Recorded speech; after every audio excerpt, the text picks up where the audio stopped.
Hello, folks. I'm Mike Savage. We've been doing a series of podcasts. So, Gwe and Jalasi.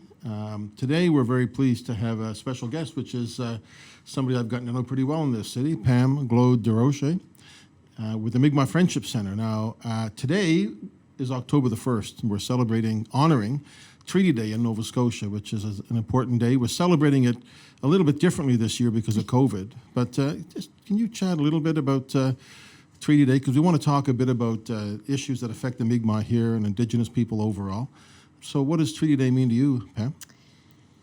So Treaty Day, especially for the community, especially urban or any of our First Nations communities, it's really important. It really celebrates our treaties. For us, in particular, Peace and Friendship Treaty, which is very unique.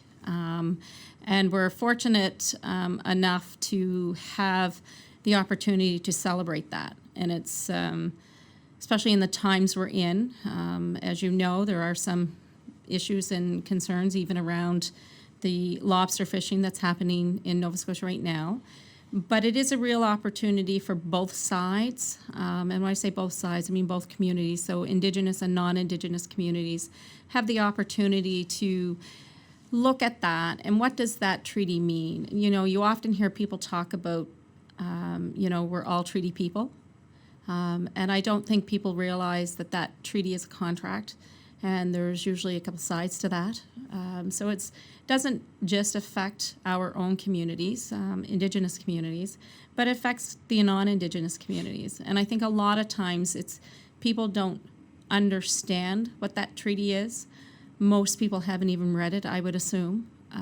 And it has certainly given a new flavor to it this year with everything going on, and the ability for our communities to actually exercise those treaty rights. So it allows us the opportunity to really come together, and this year is certainly different. I know normally we do have a gathering at the center. We love to feed people. We've still done that this year. We provided salmon dinners for community. It was a takeout version this time. This morning, staff actually went out front and we did some drumming, and we did a smudge and the honor song and strong woman song, because actually most of us were women standing there. And so it was certainly a different feel. And we did, in prayer, giving the support to, the Indigenous fishermen that are out there today, and hoping and praying that there's an opportunity for the communities to actually practice that treaty right. And I believe that Chief Mike is doing a really good job down there.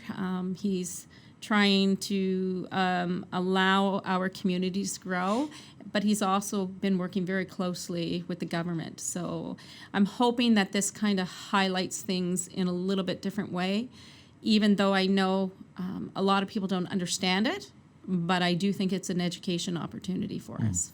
Well, you're right. I think a lot of people say we're all treaty people, but the question is, what does it really mean? Yeah. And do we live it, and do we honor it and recognize the history? And I always say to people that history is not all what you thought it was in grade 6 around here. There's a lot more history. Yesterday was Orange Shirt Day in recognition of the residential school survivors in particular. And we had a council meeting yesterday, and a number of us had orange shirts on for that, which I thought was a great thing. So I think the recognition is certainly increasing since those days. Back in 1986, when Ron Wallace was the first government official, mayor of Halifax, to recognize Treaty Day with Grand Chief Donald Marshall Sr. And in 93, I think it was, my father as premier, as well as Grand Chief Ben Sillaboy, recognized the first Mi'kmaq History Month in the province. So statements and symbols are important, but we talk about reconciliation, but we also need to talk about reconciliation. And I think there's many people who embody that, but I think you and the work you lead at the center, and I've been there before on Treaty Day for the feast, which is pretty cool. Yes. So I think we all are trying to sort of recognize reconciliation as well as just honoring the words, honoring the actual importance of the movement. And, for us in the city or the urban context, you actually were the first mayor who actually ever came through our doors. Really? So that doesn't go unnoticed. And when we talk about real action, we've seen that in the past few years. And, totally, I think anybody who knows me, I really am one to always talk about building relationships. And we've done that, I think, fairly well with the council and yourself as mayor. We know that there's still a lot of work to do. And you guys have taken it upon yourself, even, some of the things you guys are doing. You guys hired somebody from the community and are now part of your diversity team down there. And those are the things that really make long-term changes. And Orange Shirt Day is one of those opportunities to help educate, and partnering with, the city on different activities. I mean, this last year was going to be really big for us to highlight our Indigenous communities. COVID certainly changed a lot of that. It did.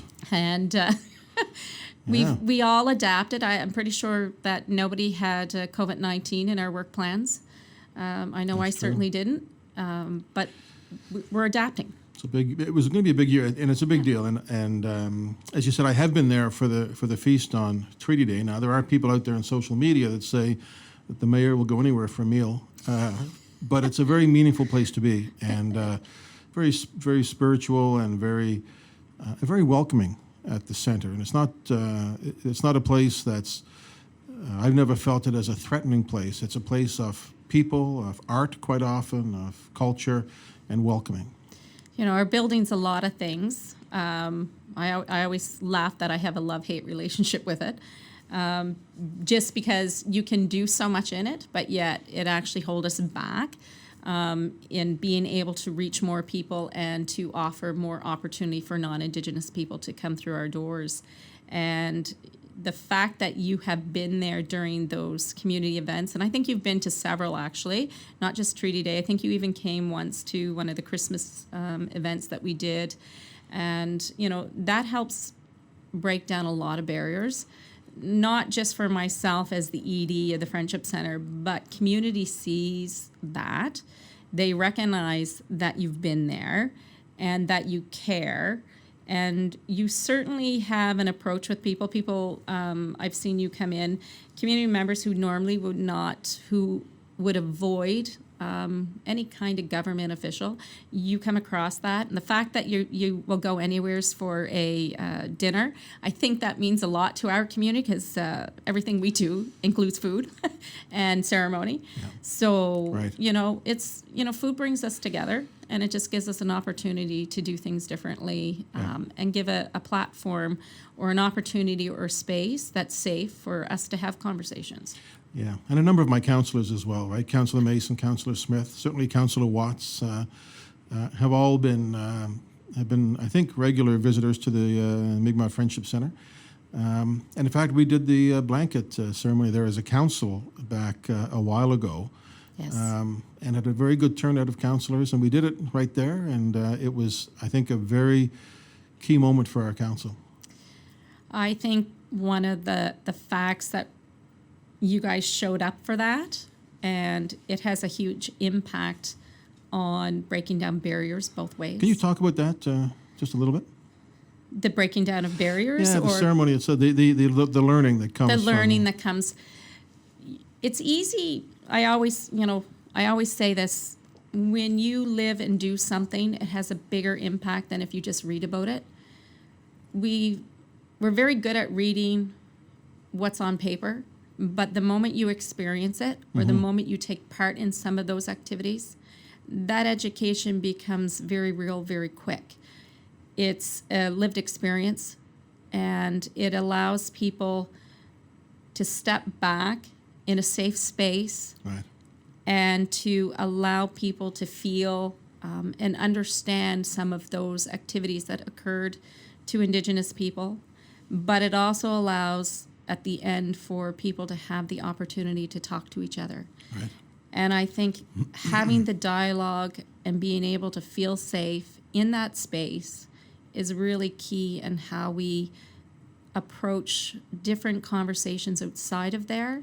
People all of a sudden feel very safe and secure having a conversation with you. I always say it's so important that people don't feel as if we are degrading them or looking down on somebody. If you have a question, you've got to be comfortable to ask. And that's very important too. I know all the staff at the Friendship Center, we want to be that safe space. We want to make sure that the opportunity to come in and take part in our community is how we change people at their core. All of a sudden, there's a much better understanding of who we are, what we're doing, and how we want to move forward. And I am a firm believer that in order to make the changes that need to happen, we have to do it together. Right. And it's not about somebody standing behind me or under me or on top of me or in front of me. It's how do we stand together to make those changes? Yeah. And I think for me, so many problems in the world could be solved if we stopped thinking in terms of us and them, but started thinking about all of us together. And I think when you look at Indigenous history and the imperfect history that we've had, it starts with understanding, right? It starts with really hearing the story of residential schools, of the impacts of colonialism. And, it's not, nobody, in my view, nobody's rights are taken away when you extend rights to other people and understanding. Yeah. And so it's an important thing for us all. Well, and I had the fortunate opportunity to know a very dear man who I still miss today, and he was an Elder Diamond Nicholas, and he told me once that, "What are you doing?" And I said, "What do you mean?" He goes, "Why are you trying to do this alone?" And of course, I won't lie. It was like, "What are you talking about? I can do this by myself." Was he trying to slow you down or something? I think he might have been, actually. And he said, "Why are you trying to do this?" And I said, well, because I can do this. And he goes, "But why are you trying to do it alone?" Right. And it took me a long time, and then I ran into him, or he came to see me a while ago, and I looked at him. I said, "Okay, I get it. It's not my job to do alone. It's how do I get people to help me do this job? Right. And how do I get people to help to look at things differently?" You can't force somebody to look at something differently. You've got to have them part of whatever you're doing. Yeah. And I always think of him, and sometimes it's the strangest thing how that comes back to mind and how I get reminded of that. Mm-hmm. So, it's true. The way forward is we need to do things together. Right. And it's tough sometimes. Yeah, you mentioned an elder that you respected. In my case, my father was somebody who I often think about. He passed away 17 years ago, but the lesson of his life to me was that never let the things that you can't do stop you from doing the things that you don't need to be done. And sometimes you need to bring other people into that. And so I think that's a cool message. You mentioned earlier, Pam, about this was going to be a big year in Nova Scotia. Since we all gathered for Treaty Day a year ago today, now we have a Mi'kmaq MP, Jaime Batiste, was elected in Cape Breton.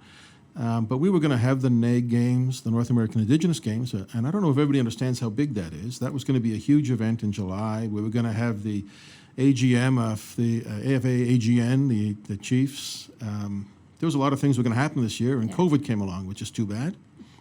Well, I think you'll see it happen. And just because it didn't happen in this moment in time doesn't mean it won't happen. The fact that COVID happened, I think that was probably a rude awakening for all of us, and that's very real. And I think it makes us step back and go, okay, so what happens as we move forward? I mean, like I said, nobody knew this was coming at us. And the fact that those games were huge, they were certainly huge to the Indigenous communities. Yeah. And I think it would have been a huge impact on this community in Halifax, and not just financial impact, because I know lots of people go, financial impact, but the social impact would have been so much larger for me. It would have given a real opportunity for us to highlight Indigenous culture from all over. And it would have certainly allowed, because the part of that was engaging non-Indigenous community members to take part in. And I do think that will happen. I think it's going to happen in the future. We know that it's been delayed. So hopefully it will be here. Just, I always say, what, just gives us more time for more planning. Well, it was going to be a very big event. I know one of the things, I had the chance to go up and be part of the bid team. Yes. We met the group here, and then we went up and we made the final pitch in Montreal, I guess it was. And I even danced the Gordua, the Mi'kmaq dance, and I did it a year ago in public. I've humiliated myself in a number of ways, but it was great fun. It was going to be a very good event, and hopefully we'll get caught up on that. I know we're going to have it. We'll do it here, and it'll be a big event. But it's just a shame it couldn't have happened in 2020. Well, Creator has great ways of making things happen, and I suspect that when it does happen, it'll be bigger and better. The fact that you did the Gojwa is makes my heart warm. So it's really exciting to hear that, because I think there's opportunities for us to get you to lead on other things. I can't remember if it was Tex or who it was who said we're going to do this at the end. Because I went to Montreal. I was on my way back from Houston, and I went to Montreal to be part of that bid. And we had a great team, as you'll recall. But at the last minute, they said, "Oh yes, we're going to dance the Gordua." And I said, "Hang on a sec now. What do I need to know?" Jamie Ferguson and a whole bunch of us. I think maybe Kenny Bagnall. Well, a lot of us embarrassed ourselves on that one. But no embarrassment. You just do it. You welcome it, and you have the opportunity to be part of it. And it brings people together. Mi'kmaq dance, culture, music, art. It's about bringing us together. Yeah. And it's so funny, because the moment you hear that drum start, you can't not move. Mm-hmm. Yeah. And it's exciting, and like I said, it makes me smile. The fact that you've done that, I did not realize that. So twice now, Pam. That's twice. Really good. Twice. I'm it does impressed. it does make you move. It doesn't necessarily make you move the right way. That drum brings people from all over, so that's all right. The fact that you're doing it, it's great. It's great. It's all good. It's fun, and we had a great team of people bidding on that. The premier, of course, was a lot part of work. that. So it was a lot of work. Absolutely, it was. But coming together, 15, I think it was venues that we're going to be using. Now, at the city, we're proud of some of the things we've done. I remember in December of 2015, I think it was, after Justice Sinclair released the TRC report, that I brought a motion to council, and I'll never forget Jen Watts, who was on the council at the time, saying it was one of her proudest moments that we would recognize the importance of TRC, and the fact that in that report, which I encourage people to get a copy of, go online and look at it, there are some specific recommendations for all orders of government, including municipal. I'm proud that we have the Downey Wenjack room at City Hall. I think that the work that Monica and Chief Rod did on the Cornwallis report was really important for the city, but we need to look at what we do next and how do we continue that relationship. There's a lot of work to be done. Is there anything in particular that you'd like to see the city take a lead on from that point of view? You want to talk about the Mi'kmaq Friendship Center? I was going to get to that. Sure. Well, but just before we get to that, because the new center obviously is something that I think the city could certainly take the lead on, but I want to acknowledge something in particular. So I was actually part of that Cornwallis task force, as you know, and when it first started out, there was some bumps, and you guys took it back to council, and it became the task force, and it became joint between the chiefs and the city. And I know that there was a lot of heat taken for that, but that was really big personally for myself, because that actually put government to government for myself. And I know there were people that were up in arms over that.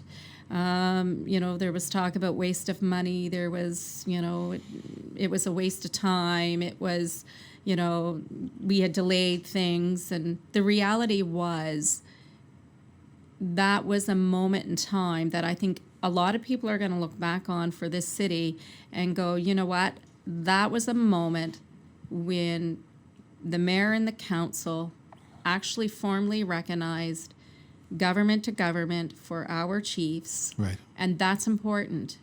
We had to do things differently. And let's be honest, we talk about reconciliation. And if we're going to do that, we have to do things differently. Yeah. And that's important, because if it was easy to do, it would already be done. We wouldn't have to change policies. We wouldn't have to change how we do business. But that moment in time for me was profound in the fact that was the moment that we had the government to government relationship. And actually, I think we actually came in under budget, by the way. And we didn't have any fancy meals. No, and the budget was split between... And the budget, the chiefs covered yeah. half, but it was well under budget.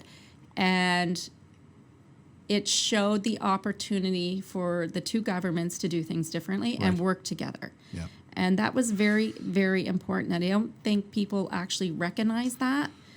And it is important. Whether people like the report or not, I was part of it. I seen a lot of things while we did that. But I do believe it was the right way to do it. People will always argue one way or the other. That's just human nature. Absolutely. But the big piece for me was when you guys recognized the government to government. And that's very important. And I'm not sure people realize how important that was. I encourage people, whether you liked the whole process or not, to go look at that report. That report is something that we're very proud of and has attracted attention around the country. And there's other cities and municipalities that are doing some work, some good work. Cape Breton, Antigonish. There's some great places doing some great leadership. I always remember Bill Karsten talking about how seeing what some municipalities are doing with local Indigenous people, including in Nova Scotia with the Mi'kmaq, how that impacted his understanding of the importance of the relationship. So we're proud of that. And I also got to throw a word out to Cheryl Copage-Jehu, who's our Indigenous advisor and is really very awesome. And I also got to thank the whole NAIG committee who've worked so hard, and then this thing has been postponed. But to all the folks over there, Fiona and John and Tex and everybody, it'll happen. Last topic. You love the Mi'kmaq Friendship Center. It's got style, it's got history, it's got heritage. It's also getting a little old, and physically you've got some new plans. What do you see happening? Well, hopefully, no, not hopefully, it's going to happen that we are going to have hopefully some good news very soon. The reality is I still need, the city to support us. I need the province to support us and the feds to support us. This year we're probably closer to supporting 7,000 people. COVID really threw a monkey wrench in there, to be quite honest. And the building is old. And again, I have a love-hate relationship with it. I own it. And that building will be a game changer for Halifax. It will be a game changer for the province, and it will be a game changer for the federal government. I actually think the Atlantic provinces. We're talking about doing things differently. Culture, Mi'kmaq culture, Indigenous culture those stories need to be told by the Indigenous community, not institutions, not governments, not non-Indigenous organizations. The culture aspect has to come from the communities. When you talk about the TRCs and when we talk about Wajaywiyan, it means come with us, not do for us. We still need people to come with us on this journey. And we're challenging people to think differently. I remember back the first announcement when you guys made the announcement that we're going to hold it and look at ways to, to support. It was the Red Cross building then. It was the Red Cross building then, and we were actually it was a treaty day because we went back up on. Oh, it was treaty day. It was treaty day. All right. And we actually thought it was going up for sale, as you know, and you guys came back and said no, this is how we're going to do it. And I said that day it was a leap of faith. It's still a leap of faith. It is, but I think it's got a lot of support. I know Andy Fillmore and I know the provincial government. and I know the civic government, that we all want to see it happen, and Yes. we're all going to be tested in the months to come. And I know that you will push us to make We'll sure. push in a good way. Yeah, absolutely. In a good huh? way. Like John Lewis, the congressman, who was a real legend, said, good trouble, right? We need Good to trouble. We Good need trouble. to get stuff done, and so I know you'll be there. I want to thank you. The time has just flown by. I want to wish you a happy Treaty Day and a happy Mi'kmaq History Month. All the best to you, Pam, and the great leadership you've shown, not only to the Mi'kmaq community, but to all of Nova Scotia. And I thank you for that. And I say, Walalan. Malalio, and I have great faith in your ability to lead and to support us as an Indigenous woman. That leadership is very important, and I thank you from the bottom of my heart for taking those leaps of faith with us. Well, this is our world together. It is. There's only one world, and we got to take care of it. Mother Earth and everybody in it, and Turtle Island. Without her, we've got nothing. That's very good. Good words to end on. Pam Glode-Desrochers, thank you very much for joining us, and I wish you the best.